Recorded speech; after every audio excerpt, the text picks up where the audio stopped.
Kita berbicara tentang siapa yang mau, bukan yang tidak mampu.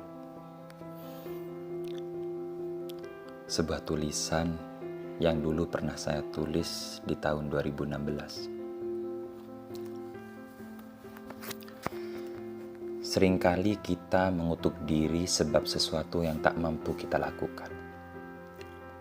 Ketakutan, kegelisahan, ketidaktentraman, kemarahan, kebencian, dendam datang bergantian menciptakan jiwa yang koyak penuh kebobrokan.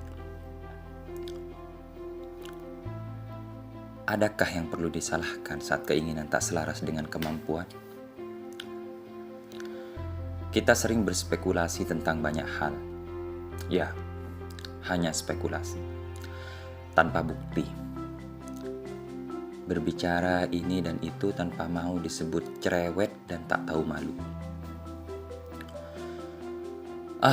Dalam keadaan begini, kadang kita tidak bisa membedakan antara tahu diri dan percaya diri.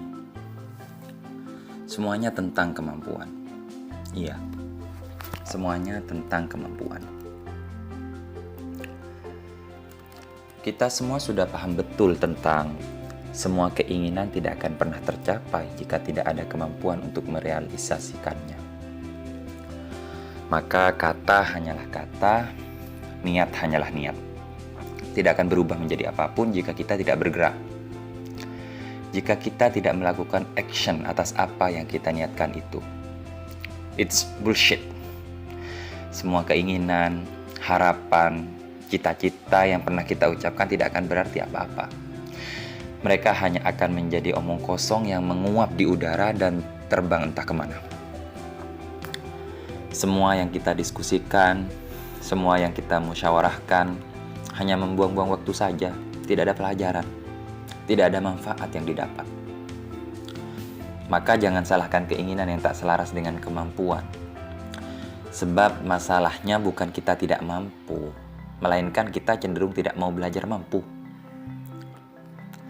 Percayalah, semua masalah pasti ada solusinya. Masalah apa saja, termasuk tentang ketidakmampuan atau tentang keinginan yang sulit tercapai itu. Tidak dapat dipungkiri bahwa hidup di dunia ini pasti berurusan dengan masalah. Maka silahkan ambil sikap setenang mungkin, tarik nafas dalam-dalam, jernihkan pikiran. Jangan ngomel, apalagi sampai menyalahkan Nabi Adam dan Siti Hawa yang terusir dari surga, kemudian hidup di dunia yang syarat akan masalah. Jangan. Bukankah mereka diusir ke bumi malah menjadi khalifah? Bahkan malaikat pun iri pada mereka. Iri pada kita sebagai manusia. Itu artinya manusia memiliki banyak kelebihan. Dan Tuhan memang menciptakannya begitu. Laqad khalaqnal insana fi ahsani taqwim. Tuhan mempercayakan dunia ini dengan seabrek masalahnya pada kita, sebab Tuhan percaya bahwa kita mampu menanganinya. Kita tahu, dalam hidup Tuhan telah memberikan kita dua jalan. Jalan kebaikan dan jalan keburukan.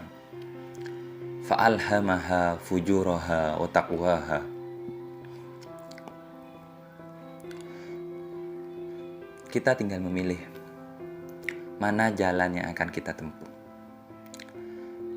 Tapi apapun jalan yang kita ambil nantinya, ingat, kita akan tetap kembali pada Tuhan. Inna lillahi wa inna ilaihi raji'un.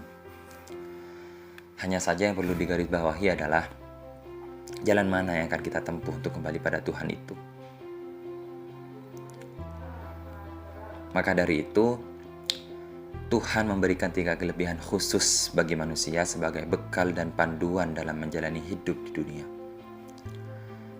Hati yang selalu mendorong pada kebaikan, nafsu yang selalu berbisik mengajak pada keburukan, dan akal sebagai penimbang antara keduanya. Poinnya adalah bagaimana manusia menggunakan 3 kelebihan ini. Menyikapi berbagai problema kehidupan yang syarat akan emosi. Tentu kita semua berharap selalu melakukan kebaikan, condong pada hati.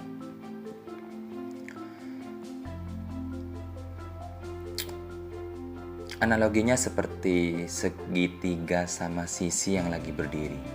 Coba deh digambarkan. Kita sebagai manusia misalnya berada di sisi bawah segitiga itu. Sementara Tuhan berada di puncak. Sisi kanan adalah jalan kebaikan dan sisi kiri adalah jalan keburukan. Semakin banyak kita melakukan kebaikan, maksud saya mengambil sisi kanan, semakin naik dan terus naik, maka semakin dekat kita kepada puncak, kembali pada Tuhan. Begitu juga sebaliknya, semakin banyak kita melakukan keburukan, mengambil sisi yang kiri, kita ujung-ujungnya juga akan kembali pada Tuhan. Perbedaannya adalah terletak pada balasan dari sisi kanan kiri itu.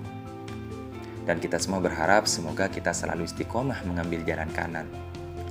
Harapannya, ya kita berharap dapat kembali pada Tuhan dengan baik, dalam keadaan fitrah.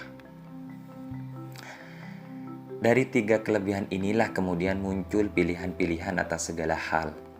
Memilih jadi taat atau tidak, mau belajar apa tidak, mau berteman atau tidak, dan seterusnya dan seterusnya. Dan jawabannya adalah tentu hasil dari pertimbangan akal. Saat akal memilih hal yang sudah jelas baik, berarti ia condong pada hati. Kalau memilih jelek, buruk, haram, syubhat, makruh, dan semacamnya, berarti ia condong pada nafsu. Kita bebas memilih jalan mana yang mesti kita tempuh. Yang jelas, sekalipun kita diciptakan dalam keadaan sempurna, kita pula yang menentukan apakah kita tetap layak menjadi sempurna saat kembali pada Tuhan. Hidup memang pilihan. Pilihan-pilihan yang muncul dalam hidup boleh kita terima atau kita tolak. That's right. Itu hak prerogatif kita. Tidak ada paksaan dalam hal ini. Bahkan dalam beragama sekalipun tidak ada. La ikraha fiddin. Ya, tidak ada paksaan. Misalnya saat kita diminta seseorang untuk menjadi penanggung jawab ini dan itu, kita berhak menolaknya. Toh itu sebuah pilihan, sekalipun itu sesuai dengan kemampuan yang kita miliki. Apalagi tidak sesuai. Tapi beda halnya dengan saat kita menginginkan sesuatu. Misalnya kita ingin merampungkan sebuah urusan tepat pada waktunya, sekalipun waktunya mepet dan bahan sangat kekurangan. Harusnya kita segera bertindak agar keinginan itu menjadi nyata. Sebab keinginan itu adalah komitmen kita. Kita harus berani memaksa diri untuk mencapai keinginan itu. Kalau tidak sesuai dengan kemampuan yang kita miliki, paling tidak kita berusaha dulu untuk mampu. Dan hasilnya, kita lihat saja nanti di akhir. Bukan malah berhenti dan memblok diri sendiri bahwa keinginan itu tak bisa direalisasikan. Padahal kerja saja belum dimulai. Sehingga akhirnya keinginan itu hanya menjadi omong kosong belaka. Ingat dan yakin bahwa sebenarnya kita tahu mana jalan terbaik bagi kita. Namun kita hanya mengikuti jalan yang biasa. Mari kita kesampingkan sifat malas. Berubahlah selagi tumbuh, meski sulit. Jangan takut salah selagi kita yakin apa yang kita lakukan adalah benar. Tapi jangan juga egois, mentang-mentang engkau merasa benar, engkau malah menyalahkan banyak orang. Berceloteh ini dan itu dengan berbagai macam pembelaan. Ingat, belajarlah menggunakan ilmu yang kita miliki dengan proporsional, dengan wajar, jangan berlebihan. Nantinya, apa yang kita inginkan, apa yang kita cita-citakan, yang kita niatkan, pasti akan tercapai jika kita mau mewujudkannya sekalipun kita tidak mampu.